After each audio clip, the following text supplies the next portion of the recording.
जय हिंद साथियों, मैं अंकित कुमार यादव आप सभी का स्वागत करता हूं सृष्टि ज्ञान केंद्र में, जहां हम पढ़ रहे हैं कक्षा 12वीं के इतिहास को, जिसमें हम पढ़ रहे हैं अध्याय 8 जिसका नाम है किसान, जमींदार और राज्य, जिसमें अभी तक हमने बहुत सारी चीजें पढ़ ली हैं, समझ ली हैं। हमने लास्ट क्लास में समझा था महिलाओं की स्थिति को, मध्यकालीन समाज में महिलाओं की स्थिति को, और ये समझा था हमने कि राजा आपके जंगली, जिनको जंगली कहा जाता था, उनके साथ रिश्ता क्यों रखता था, मतलब वनवासी लोगों के साथ राजा का किस प्रकार का रिश्ता होता था, और वनवासी लोग राजा के जीवन में किस प्रकार से मदद, राज्य को चलाने में किस प्रकार की मदद और सहूलियत प्रदान करते थे। हमने समझ लिया था कि आज हम जिनको जंगली कहते हैं, उस समय जंगली का मतलब वो नहीं होता था। उस समय का जंगली में, जंगल में रहने वाले लोगों को जंगली कहा जाता था। आज हम चल रहे हैं समझने मुद्रा, और मुद्रा के कारण अर्थव्यवस्था में आए विकास को समझने। आपको मैंने बताया था कि उस समय जो व्यापार का माध्यम था वो क्या था, आपका वस्तु विनिमय। वस्तु विनिमय के माध्यम से चीजों का आदान प्रदान किया जाता था। आप मुझसे कुछ खरीदते थे तो मैं आपसे कुछ सामान के बदले में सामान की अदला बदली होती थी। लेकिन मुद्रा जब आती है अर्थव्यवस्था में, तो मुद्रा एक अलग स्थिति पैदा करती है। आज के टाइम पे, आज जो आप ये इतने बड़े स्तर पर विकास देख रहे हैं, इस विकास के पीछे इसका बहुत बड़ा योगदान है। इस शब्द का बहुत बड़ा योगदान है। बिना इसके ये विकास संभव ही नहीं है, क्योंकि ये किसी भी चीज के ट्रांजैक्शन को बहुत तेज कर देता है। जैसे कि मैंने आपको बताया था, बार्टर सिस्टम में क्या होता है, बार्टर सिस्टम में आपको दोहरा सहयोग देखना पड़ता है। दोहरा सहयोग, आ जाओ मिहुल आ गया। जैसे अब मिहुल के पास, मान लो मिहुल के पास मछली है, क्या है, मछली, और मेरे पास चावल है, तो मुझे मछली चाहिए। अगर देखो, हम दोनों के बीच में व्यापार तभी हो पाएगा जब इसे चावल चाहिए हो और मुझे मछली, तभी व्यापार होगा, नहीं तो व्यापार नहीं होगा। किसमें, बार्टर सिस्टम में। लेकिन जब पैसा होता है तो इससे मैं मछली खरीद लूंगा और ये मुझसे चावल खरीद लेगा, किसके बदले में, पैसे के बदले में। तो यहां पर कोई आपको दोहरे सहयोग की जरूरत नहीं है। यहां पर आपको दोहरे सहयोग की जरूरत नहीं है कि आपको कोई ऐसा व्यक्ति ढूंढने की जरूरत पड़ेगी जिसके साथ जो आपको चाहिए वो उसके पास हो और जो उसको चाहिए वो आपके पास हो। अब ऐसा करने की कोई जरूरत नहीं थी। बार्टर सिस्टम में आपको दोहरे सहयोग की जरूरत पड़ती थी। लेकिन ये जो होती है, लेकिन जब से आपकी मुद्रा आ गई, करेंसी आ गई, तब से इस चीज का खत्म। आप जो भी चाहो खरीद लो और आप उसके बदले में उसे क्या दे देते हैं, उसी के मूल्य की मुद्रा उसे प्रदान कर देते हैं, और फिर वो उस मुद्रा का प्रयोग करके किसी और से कुछ खरीद लेता है। भारत में भारतीय मुद्रा चलती है और दूसरे देशों में उनकी मुद्रा चलती है। भारत की मुद्रा अगर आप दूसरे देश में जाके दोगे तो वो वहां एक्सेप्ट नहीं होगी। क्यों? क्योंकि वहां के मार्केट में वो मुद्रा एक्सेप्टेबल नहीं है। भारत के मार्केट में अगर आप डॉलर यूज करोगे ट्रांजैक्शन करने के लिए तो कोई नहीं लेगा। यहां पर सिर्फ क्या चलेगा, यहां पर चलेगा सिर्फ रुपी चलेगा, समझ रहे? क्योंकि हमारे देश की करेंसी क्या है, रुपी। समझ में आई बात? तो इसी प्रकार से तो आप आज ये चल रहे हैं समझने कि मध्यकाल में मुद्रा ने किस प्रकार से आर्थिक विकास को बढ़ावा दिया। देखो, मुद्रा आई तो अब आपको दोहरे सहयोग की जरूरत नहीं है, और आप चीजों को बहुत जल्दी से खरीद रहे हैं और बहुत जल्दी से बेच रहे हैं। अब आपको खरीदने और बेचने में एक लंबा समय नहीं लग रहा। आपको कोई ऐसे व्यक्ति को ढूंढने में समय नहीं गंवाना पड़ रहा है जिसको आपकी चीज की जरूरत हो और उसके पास वो चीज मौजूद हो जिसकी आपको जरूरत हो। अब ये आपको ढूंढने की कोई जरूरत नहीं थी। आप जिसको चाहो उसको माल बेचो और उसके बदले में आप पैसा ले लेते हो, और आपको जो चाहिए आप वो खरीदते हो और उसके बदले में आप उसे पैसा दे देते हो। तो इस प्रकार से जो दोहरे सहयोग में जो समय लगता था ढूंढने में, वो चीज खत्म हो गई, और इसने चीजों की सही वैल्यू को स्पेसिफाई कर दिया कि इस चीज की इतनी वैल्यू है, इस चीज किसने? आपकी मुद्रा ने। पहले घोड़े की, बैल की सही प्राइसिंग नहीं हो पाती थी कि घोड़ा बैल का क्या प्राइस होगा, कि कितने घोड़े पे एक बैल मिलेगा, कितने बैलों पर एक घोड़ा मिलेगा, ये पहले स्पेसिफाई नहीं हो पाता। लेकिन मुद्रा ने क्या कर दिया, हर चीज के प्राइस को सही ऑथेंटिकली सबको बता दिया। आज के टाइम पे आप नैनो और फरारी में अंतर है कि नहीं है? नैनो आपकी 1.5 लाख 2.5 लाख में आ जाएगी, लेकिन वही फरारी कितने में आती है? करोड़, 1.5 करोड़, 3 करोड़, 4 करोड़। तो अंतर है ना। इस अंतर को, ये जो अंतर आया है, ये कैसे पता चल पाया आपको? पैसे के कारण। अगर पैसा नहीं होता तो ये आप अंतर स्पेसिफाई कर पाते? कभी नहीं कर पाते, क्योंकि गाड़ी तो दोनों ही है, समझ में आई बात? अब बासमती चावल और सिंपल चावल में आप अंतर कैसे कर पाते हो? प्राइस के कारण। नहीं तो पहले ये स्पेसिफाई कर पाना इतना आसान नहीं था। हो जाता था लेकिन आसान नहीं होता था। तो इस पैसे ने आपकी अर्थव्यवस्था को बहुत तेजी से आगे बढ़ा दिया। यहां पर जब पैसा आया तो समाज को वो समय व्यर्थ करने की जरूरत नहीं पड़ती थी जो उनको बार्टर सिस्टम में करनी पड़ती थी, वस्तु विनिमय प्रणाली में करनी पड़ती थी। आइए पढ़ते हैं और समझते हैं किस प्रकार से मुद्रा ने अर्थव्यवस्था का स्वरूप परिवर्तित किया। प्रारंभिक मध्यकाल में शहरीकरण और विदेशी व्यापार के विकास तथा मध्य एशिया से विभिन्न आर्थिक एवं राजस्व संस्थाओं के प्रवेश ने मुद्रा अर्थव्यवस्था के क्रमिक पुनर्गठन को प्रोत्साहित किया था। विचाराधीन काल में कृषि अर्थव्यवस्था में मौद्रीकरण का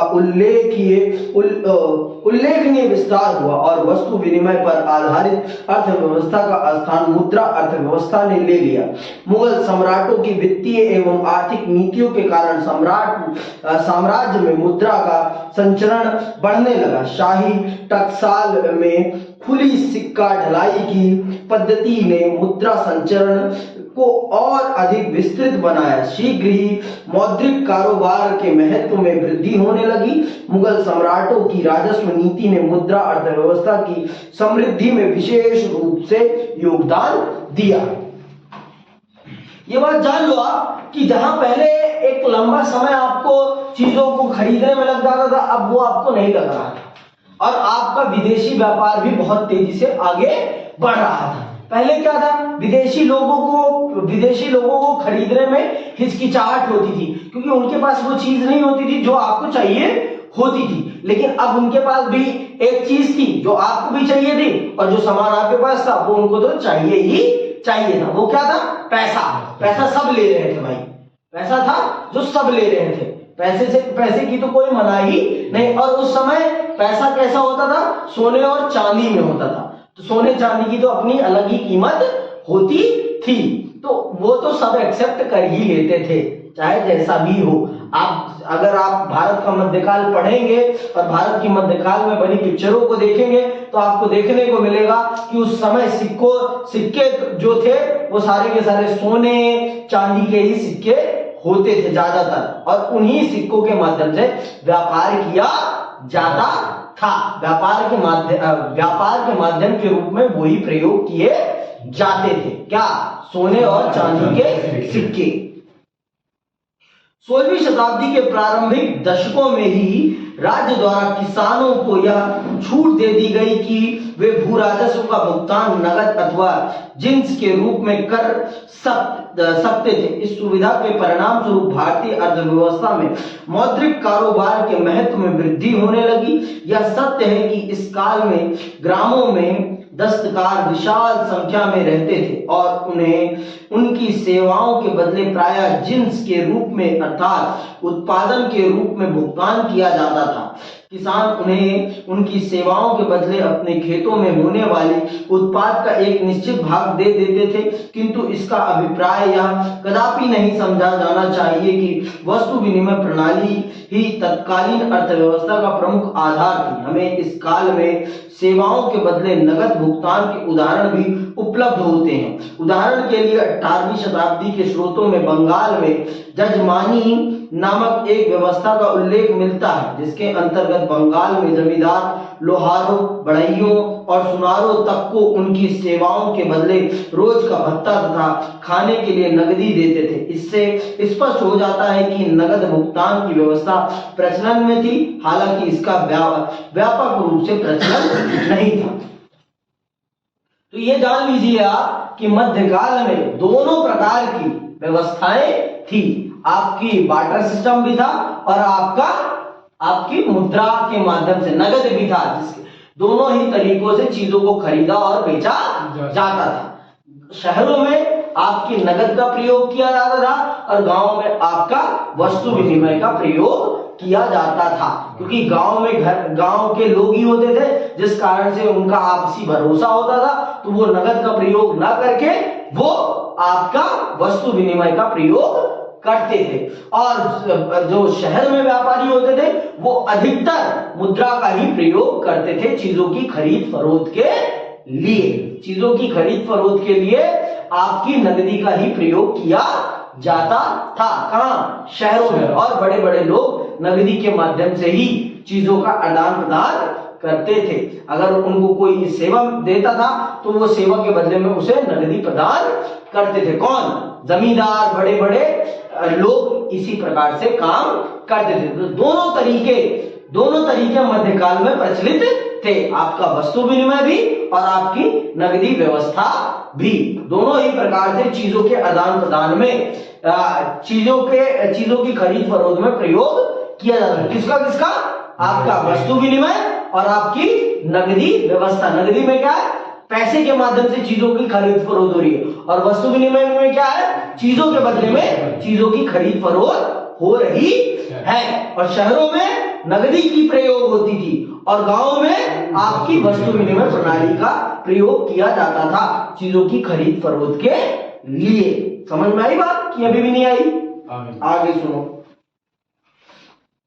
विचाराधीन काल में ग्रामों और शहरों के मध्य होने वाले व्यापार के परिणाम स्वरूप ग्रामों के कारोबार में भी मौद्रीकरण का महत्व बढ़ने लगा था। मुगल साम्राज्य के केंद्रीय क्षेत्रों में कर की गणना और वसूली भी नगद के रूप में की जाती थी।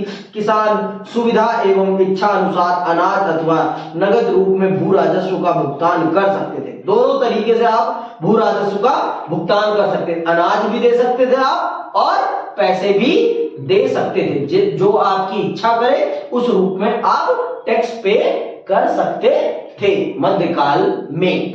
शहरों के आसपास रहने वाले किसान नगद में ही टैक्स पे करते थे। शहरों के आसपास रहने वाले किसान जो अपना कर होता था वो नगद में ही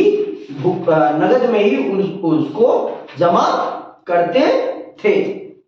और धीरे धीरे नगदी का प्रचलन गांव में भी बढ़ने लगा था। क्यों? क्योंकि देखो, नगदी जो है इससे आप अपनी इच्छा से जब चाहो जो चाहो खरीद सकते हो।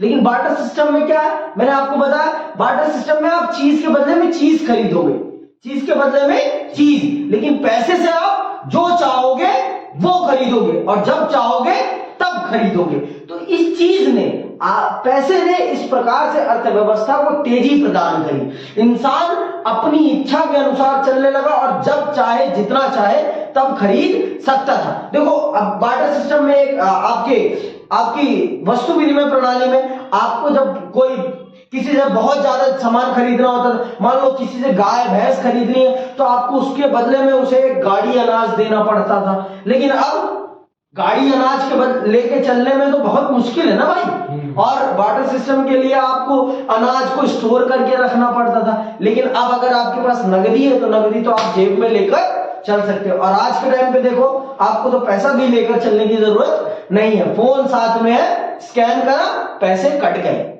तो आज देखो, तो इस प्रकार आज देखो ट्रांजैक्शन कितनी तेज हो गई है, कितनी तेज। तो यही चीज आपको समझाई जा रही है कि आज आप देख लो ऑनलाइन ने कितना इजी बना दिया है चीजों को।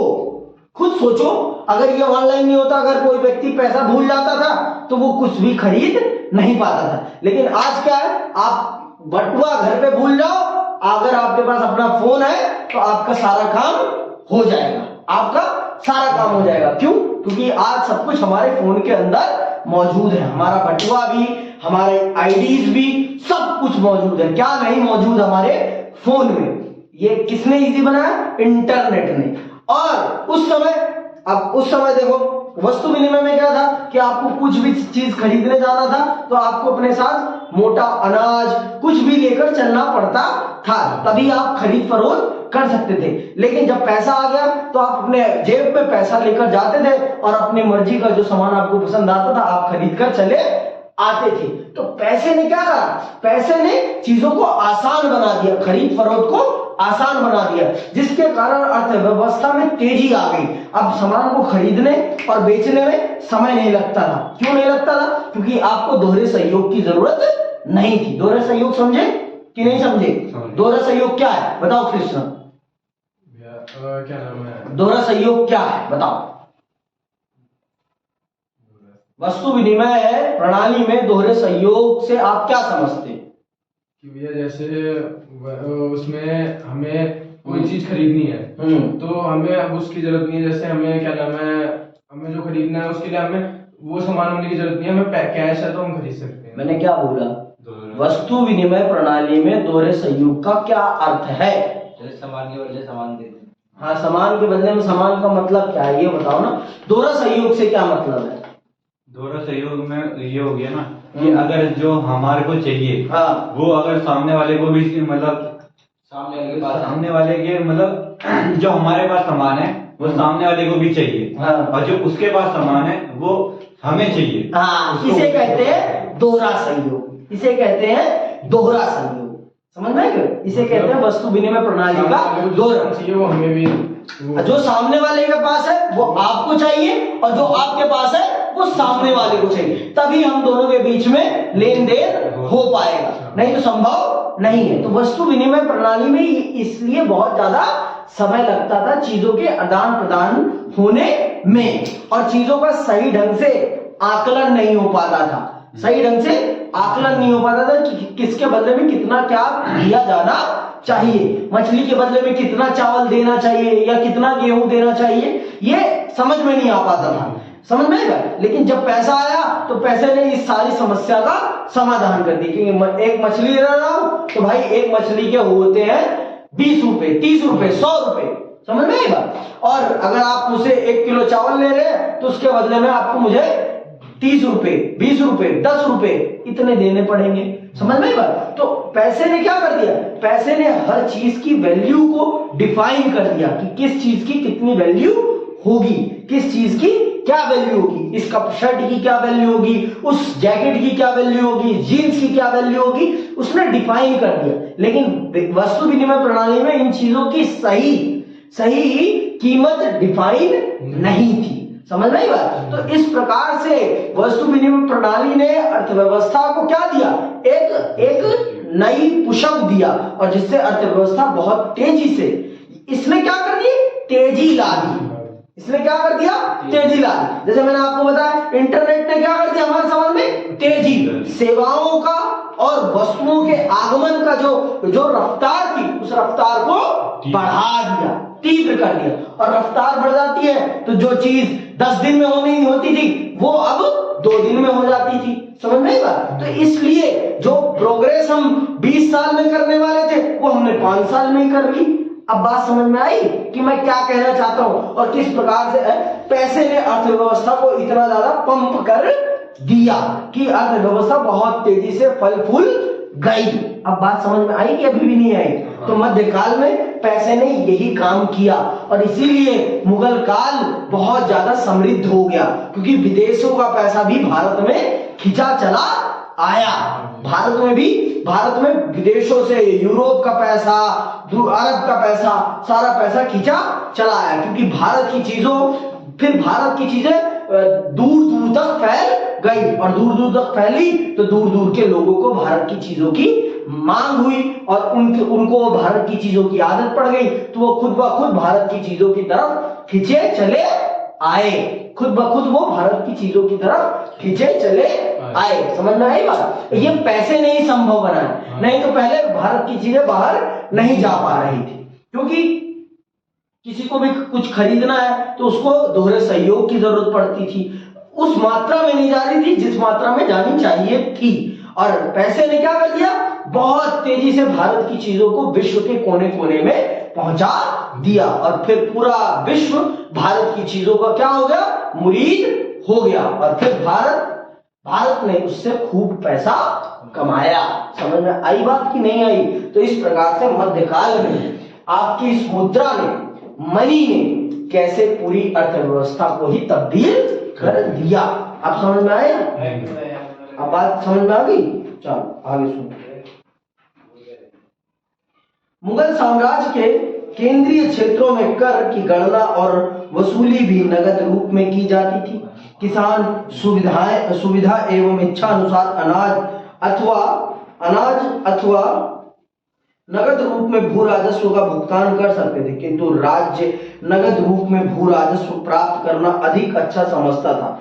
ग्राम समुदाय आवश्यकता की विभिन्न वस्तुओं जैसे नमक, मसाले, धातु आदि की आपूर्ति पास के कस्बे से पूरी करते थे और राज्य सरकार को कर का भुगतान नगद रूप में करते थे। वे महाजनों और बंजारों के माध्यम से कस्बों और शहरों को अनाज भेजते थे। इस प्रकार ग्रामों को पैसा वापस आ जाता था।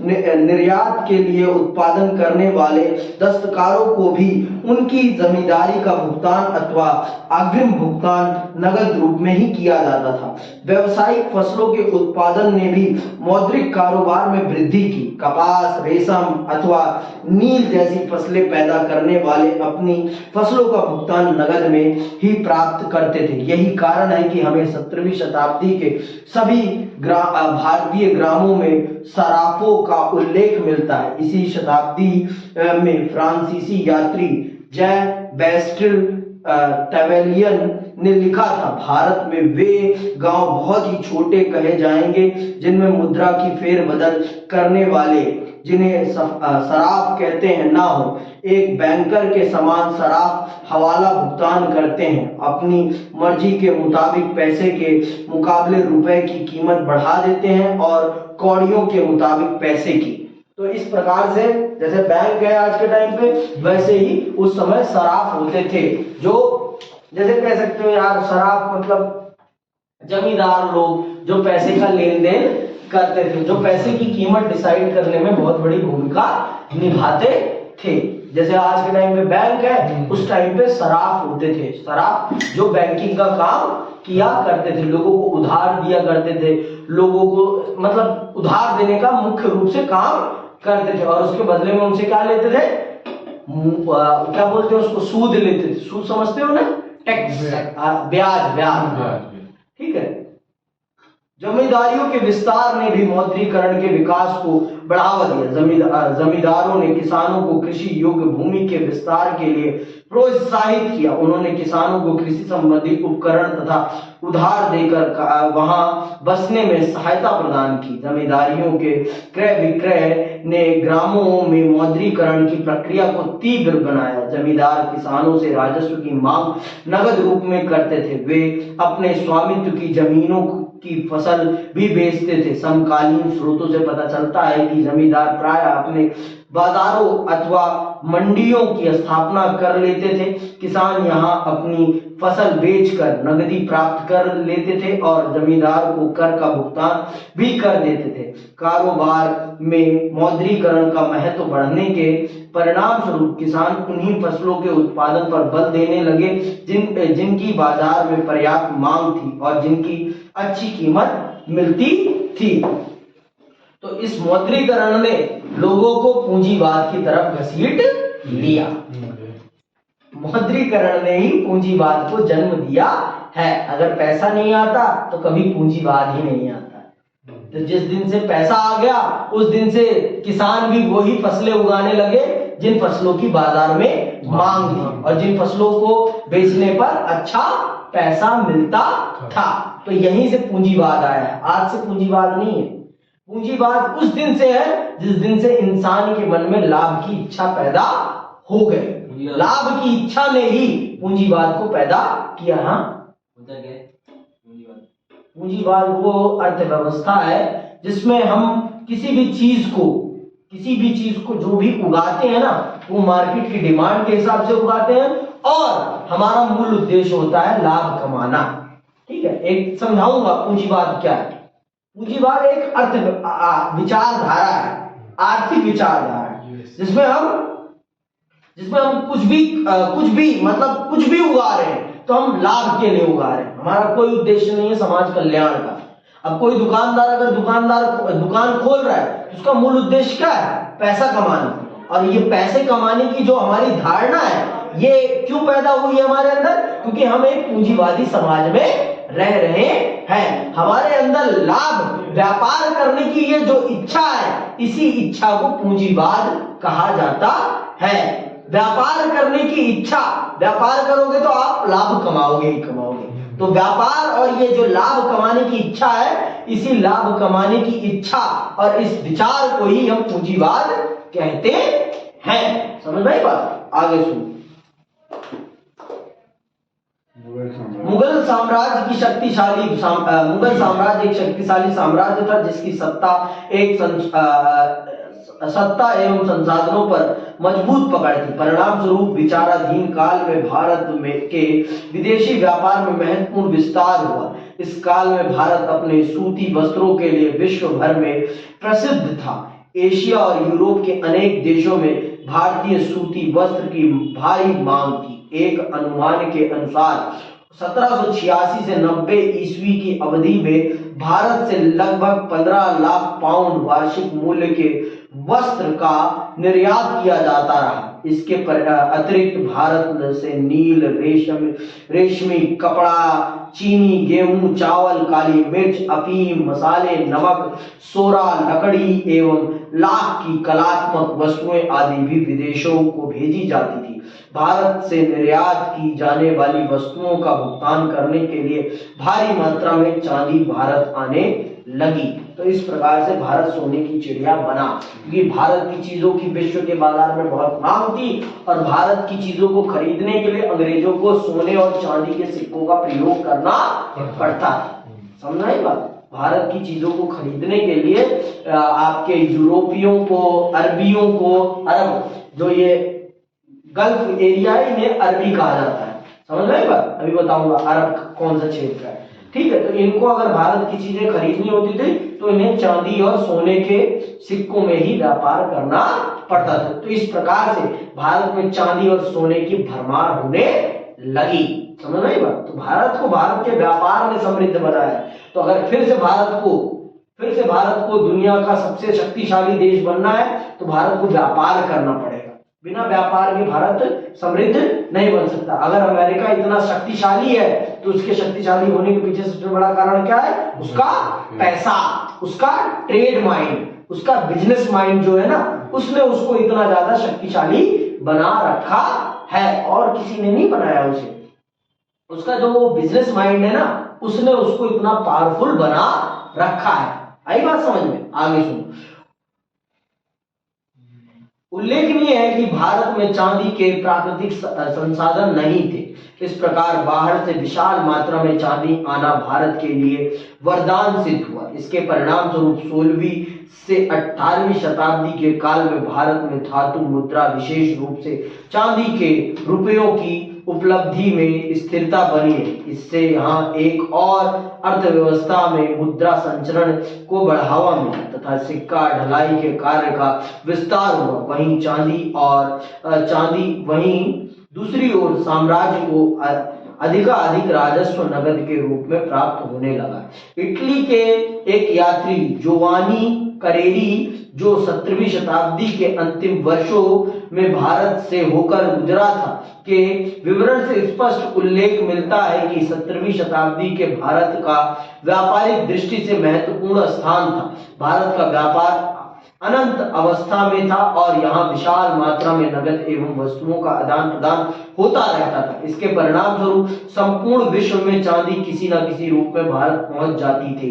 इस प्रकार स्पष्ट हो जाता है कि विचाराधीन काल में मौद्रिक कारोबार अत्यधिक महत्वपूर्ण हो गया था। तो ये जान लीजिए कि आपके इस मुद्रा अगर मुद्रा का विकास नहीं हुआ होता तो भारत इतनी आर्थिक प्रगति नहीं कर पाता। तो भारत की इस आर्थिक प्रगति में सबसे बड़ा योगदान पैसे का था।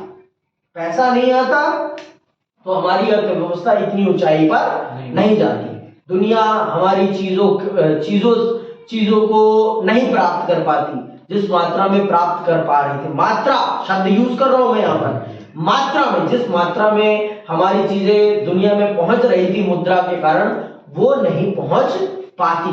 मुद्रा ने लोगों तक हमारी चीजों को पहुंचाने में बहुत बड़ी भूमिका निभाई और दुनिया हमारी चीजों को प्राप्त करने में आसानी हुई और इससे हमारे देश का व्यापार और हमारे देश की आर्थिकी मजबूत हुई, हमारे देश को बहुत ज्यादा कमाई हुई। जमींदार, मुगल भारत में जमींदारों की भूमिका, जैसा कि मैं आपको पहले ही बता चुका हूं, जमींदार ही थे जिनके माध्यम से मुगल साम्राज्य संचालित होता था। बिना जमींदारों के मुगल साम्राज्य अपनी संचालन की कल्पना भी नहीं कर सकता था। क्यों? क्योंकि मुगल साम्राज्य में जमींदार ही थे जो सीधे तौर पर किसानों पर नियंत्रण रखते थे, न कि राजा। और राजा जमींदारों पर, राजा जमींदारों पर और जमींदार किसानों पर। तो ये था कड़ी। तो आप ये जान लीजिए कि जमींदारों की भूमिका मुगल साम्राज्य में सबसे ज्यादा थी। क्यों? क्योंकि यही वो कड़ी थी जिसके माध्यम से पूरा साम्राज्य नियंत्रित होता, इसके माध्यम से पूरा साम्राज्य नियंत्रित होता था।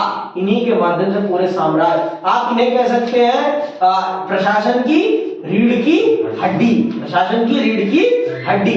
यही प्रशासन को चलाने में बहुत बड़ी भूमिका निभाते थे। समझ में आई बात? आइए सुनते हैं और समझते हैं कि क्या थे जमींदार। जमींदारों के भी बहुत सारे टाइप थे। कैसे कैसे थे सुनते हैं। मुगल कालीन कृषि संबंधों में जमींदारों का स्थान अत्यधिक महत्वपूर्ण था। मुगल काल में जमींदार शब्द का प्रयोग राज्य की भू राजस्व की वसूली में सहायता करने वाले वंशानुगत समूहों के लिए किया जाता था। जमींदार 3 श्रेणियों में विभक्त थे। कौन कौन से? स्वतंत्र मुखिया, मध्यस्थ जमींदार और मुख्य जमींदार। स्वतंत्र मुखिया अपने क्षेत्रों के पुश्तैनी स्वायत्त शासक थे और व्यवहारिक रूप से प्रभुसत्ता का प्रयोग करते थे। मध्यस्थ जमींदार वे जमींदार थे जो मुख्य अथवा प्राथमिक जमींदारों से मालगुजारी एकत्र करके शाही खजाने में या जागीरदारों को या सरदारों को दे दिया करते थे। मुख्य जमींदार अथवा प्राथमिक या प्रारंभिक जमींदार को अपनी कृषि भूमि एवं निवास भूमि पर स्वामित्व के अधिकार प्राप्त होते थे। इनके अधिकांश वंशानुगत थे तथा ये उन्हें बेच सकते थे। जमींदार राज्य के हर भाग में थे। तो आप ये जान लीजिए, जमींदार वो मध्य कड़ी थी जिसके माध्यम से पूरा का पूरा सिस्टम चलता था कर वसूली का, क्योंकि यही लोग वास्तविक रूप से मुगल साम्राज्य की कमाई किया करते थे। यही लोग किसानों से कर कलेक्ट करते थे और फिर उसे आपके मुगल राजा को प्रदान करते थे। सम्राट तक पैसा पहुंचाने का काम यही लोग करते थे और इन्हीं के माध्यम से सम्राट अपने राज्य की कमाई प्राप्त करता था। तो आप ये कह सकते हैं कि ये लोग बैकबोन थे प्रशासन की। इनके बिना प्रशासन खोखला था, इनके बिना प्रशासन खोखला था, उसकी अपनी कोई औकात नहीं थी। आप ये समझ लीजिए कि यही लोग वास्तविक रूप में मुगल साम्राज्य को चलाने वाले लोग थे, क्योंकि इनके बिना राजा किसानों से कोई संपर्क नहीं कर सकता था, क्योंकि यही लोग वो थे जिनके माध्यम से राजा किसानों से कनेक्ट रहता था। तो यही लोग वो थे जो राजा की नीतियों को किसानों तक पहुंचाने का काम करते थे।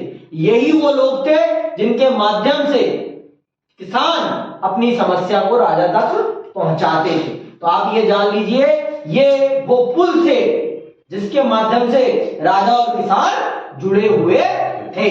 मध्यकालीन समाज में ये वो पुल थे जिसके माध्यम से राजा और किसान एक दूसरे से जुड़े हुए थे। समझ रहे हैं? ये पुल थे। ये क्या थे? पुल, सेतु। समझ में आई बात? जमींदार और किसानों के संबंध जान लेते हैं पहले हम, ठीक है। देखो, जमींदार और किसान के संबंध भी बहुत ही अच्छे थे। आप ये जान लीजिए कि किसान जमींदार पे बहुत भरोसा करता था और जमींदार भी किसानों पर बहुत भरोसा करता था। क्यों? क्योंकि जमींदार की कमाई किस पर निर्भर थी? किसान पर। तो इसीलिए वो हमेशा, किसान अगर मुश्किल में होता था तो वो किसान की मदद करता था। हर जमींदार अच्छा नहीं था, लेकिन अधिकतर जमींदार अच्छे थे। अधिकतर, मान लीजिए 70% अच्छे थे, 30% खराब थे। ये अभी मुगल कालीन जमींदार है। अभी बाद में आएंगे ब्रिटिश कालीन जमींदार, वो हरामी होंगे। ये जो है ये अच्छे हैं, क्योंकि इनको पता है कि ये मेरी कमाई के सोर्स है, और अगर मैं इनको तंग करूंगा तो ये तो काम ही नहीं करेंगे, तो फिर मेरी कमाई मेरे हाथों से चली जाएगी। ये लोग प्रताड़ित नहीं करते थे अपने किसानों को, क्योंकि इनके साथ भाईचारे वाला रिश्ता और गांव समाज वाला रिश्ता था। तो ये लोग कभी भी प्रताड़ित नहीं करते थे। ये लोग किसानों से बहुत ही प्रेम पूर्वक काम लेते थे और उनके साथ भाईचारे वाला रिश्ता साझा करते थे। मध्यकालीन के जमींदार, मध्यकाल के समय के जमींदार बहुत ही अच्छे संबंध रखते थे किसानों के साथ, पारिवारिक संबंध रखते थे किसानों के साथ। समस्या के समय किसानों की मदद भी करते थे, और अगर सूखा या कुछ पड़ जाता था, अकाल जैसा पड़ जाता था या फसल बर्बाद हो जाती थी, तो कर की राहत भी प्रदान करवाते थे। मतलब समस्या में खड़े रहते थे किसानों के साथ, और किसानों की फसल को बढ़ावा देने में, किसानों को सुविधाएं प्रदान करवाने में इस समय के जमींदार, मध्यकालीन समय के जमींदार बहुत ज्यादा सहायता प्रदान करते थे। राजा से पैसे लाते थे और नहरें, तालाब, सड़कें बनवाने का काम करते थे। जो जरूरी होता था किसानों के विकास के लिए, उन सभी कामों को कराने में आपके जमींदार बहुत बड़ी भूमिका निभाते थे। जैसे कि आपने समझ ही लिया राजस्व प्रणाली क्या थी।